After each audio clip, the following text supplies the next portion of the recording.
नमस्कार, स्वागत है आपका मेरे चैनल द नॉलेज ट्रेल पर। हमारे ब्रेन का कनेक्शन 60% तक हमारे गट से होता है। गट का मतलब हमारी आंतों से है, हमारे पेट की सारी मशीनरी से है, हमारी सारी तंत्रिका तंत्र से है, जिसे हम वेगस नर्व्स कहते हैं, और हमारे नर्वस सिस्टम से है, हमारे नर्व्स से है। तो इन चारों, इसीलिए इसको गट को दूसरा ब्रेन कहा जाता है, क्योंकि यही तो हमारे शरीर की सारी सूचनाओं को हमारे दिमाग तक पहुंचाता है। तो फिर उसी तरह से हमारा दिमाग एक्शन लेता है कि जैसे आज कहाँ दर्द है, आज क्या ठीक नहीं है, आज हमें क्या लग रहा है। इन सारी सूचनाओं को दिमाग तक पहुंचाने वाली जो तंत्रिकाएं हैं हमारे शरीर में, उन्हीं को हम गट कहते हैं। उसमें पेट भी शामिल है, आंतें शामिल हैं, हमारी पाचन क्रिया शामिल है, ये सब शामिल है। तो ईश्वर ने तो हमें बहुत साफ स्वच्छ बना के भेजा, हमें नेचुरल चीज़ें दी, खाने के लिए दी, हमें स्वस्थ रहने के लिए आयुर्वेद दिया। और प्राचीन समय में ऋषि मुनि इसी तरह से स्वस्थ रहते भी थे, तो वर्षों तक जीते थे और स्वस्थ जीते थे। लेकिन आज हमारे पास खाने पीने का इतने सामान आ गए हैं, लाइफ स्टाइल इस तरह से हो गई है कि हम आज जो सादगी से जीता है उसे पिछड़ा हुआ माना जाता है। जो शाम की पार्टी नहीं करता, ऊट पटांग नहीं खाता, उसे पिछड़ा हुआ माना जाता है।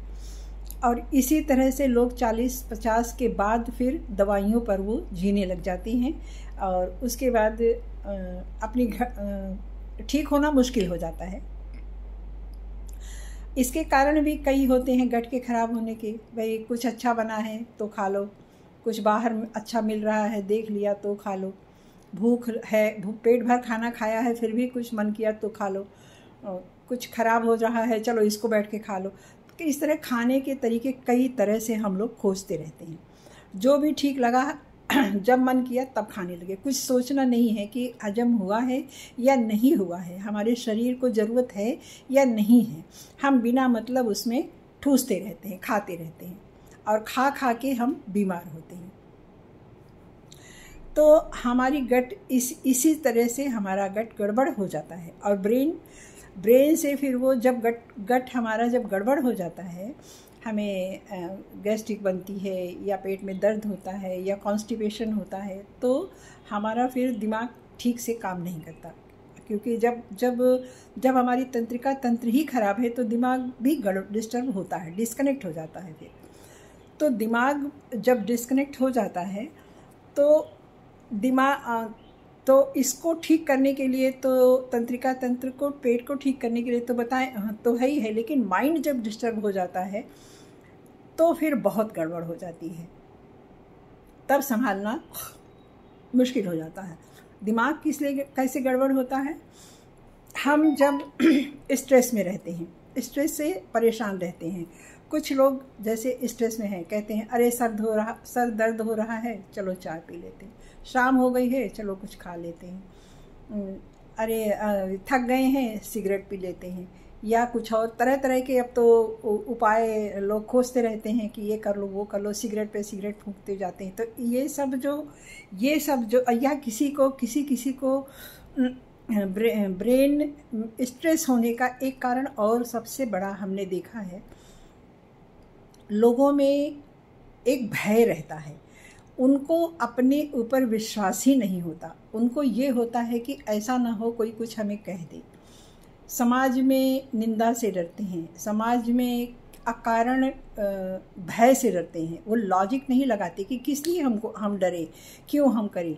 कुछ हो गया, घर में ही कुछ हो गया तो बाहर ना कोई जान ले, बाहर अगर कोई जान भी लिया तो क्या हुआ, सब कुछ इसमें डरने की ज़रूरत नहीं होती। लेकिन जहाँ ज़रूरत नहीं है वहाँ भी अकारण कुछ लोग भय में रहते हैं कि मान सम्मान ना मिले, हमें अपयश मिले, या कुछ तमाम कारण होते हैं इसको बाहरी समाज से डरने के।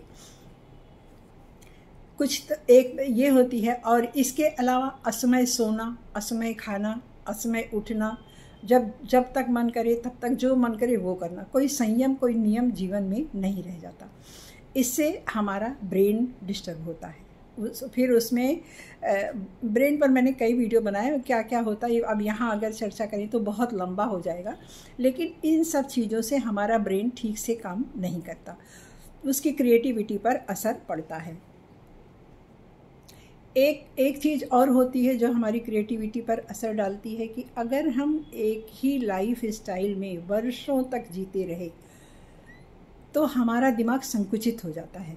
संकुचित वो इस तरह से होता है कि बाहर दुनिया में और क्या क्या है और हम क्या क्या कर सकते हैं, हमें क्या करना चाहिए, हमें किस तरह खुशी ढूंढनी चाहिए, कुछ नया देखना चाहिए, कुछ नया करना चाहिए, वो इन सब की तरफ से एकदम मुड़ गए होते हैं, वो नहीं सोच पाते हैं। इसको कहते हैं दिमाग का संकुचित होना। जैसे एक कुएं में मेढक होता है ना, उसको लगता है कि सारी दुनिया यही इतनी है।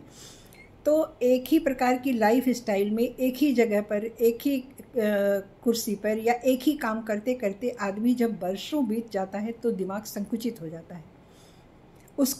तो उसके लिए थोड़ा समय निकालकर कहीं आपको बाहर निकलना चाहिए, कहीं कुछ नया देखना चाहिए, कहीं कुछ नया सुनना चाहिए, कुछ नया पढ़ना चाहिए, कोई नई शौक पालनी चाहिए। तो इससे ये सब नहीं होता है।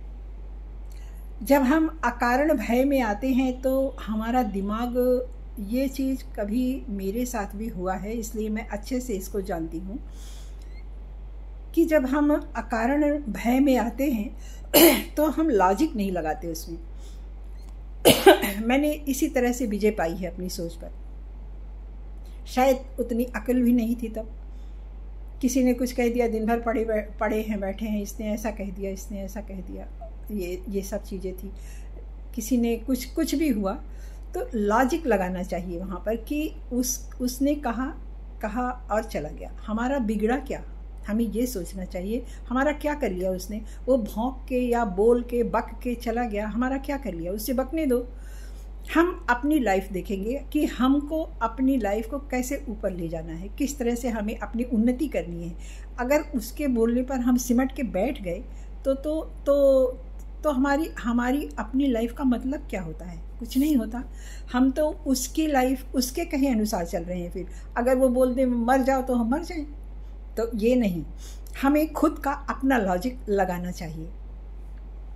तो इन सब के लिए, इन सब चीज़ों के लिए तो ऐसा करेंगे तो फिर आपको डिप्रेशन या स्ट्रेस नहीं होगा, आप मैनेज कर लेंगे उसको। क्यों है हमको डिप्रेशन, क्यों है, क्यों लगाइए वहाँ पर। और क्यों से जब आप सोचेंगे तो आपको आंसर अच्छा मिलेगा, और आंसर जब अच्छा मिलेगा आप फ्री होकर रहिए। तो इन सब चीज़ों के लिए बहुत लोग कहते हैं डिप्रेशन की दवा कर रहे होते हैं। तो इन सब कोई ऐसी जादू नहीं होता जो इस तरह से ठीक कर दे। ये आपको खुद करना पड़ेगा। खुद करने का भी किसी के पास नहीं हो पाता, तो उसको एक पेशेंट की तरह कोई देखभाल करने वाला हो जो उसको समय समय पर उसको बताए और वो इस तरह से करे। और इसके बाद कुछ पॉजिटिव लोगों के साथ रहें, कुछ पॉजिटिव लोगों को अपना मित्र बनाएं, उनके साथ रहें, मॉर्निंग वॉक करें, खेलें। और दिमाग को ठीक करने के लिए, दिमाग हमारा ठीक से काम करे, इसके लिए नियम से, संयम से सोना और सात्विक आहार लेना, मेडिटेशन करना, प्राणायाम करना, थोड़ी देर घूमना, नेचर के साथ रहना, जल स्रोत के साथ रहना, ये सब अच्छा म्यूज़िक सुनना, ये सब हमारे दिमाग को बहुत सुकून देता है। और खाने पीने की भी कई सारी चीज़ें हैं, चाय छोड़ देना चाहिए। कच्ची हल्दी, अदरक, इलायची और दालचीनी, और हल्का सा उसमें अगर आप काली मिर्च डाल लेते हैं, इसकी चाय आप उबाल कर पीजिए, लेकिन इसमें शक्कर और दूध नहीं होना चाहिए। आप कुछ दिन पीकर देखिए, आराम मिलेगा आपको। बाज़ार का कुछ खाना नहीं है और कोई चीज़ बाहर की नहीं खानी, गरिष्ठ भोजन नहीं करना है। तो इन सब से हम अपने गट को ठीक कर सकते हैं।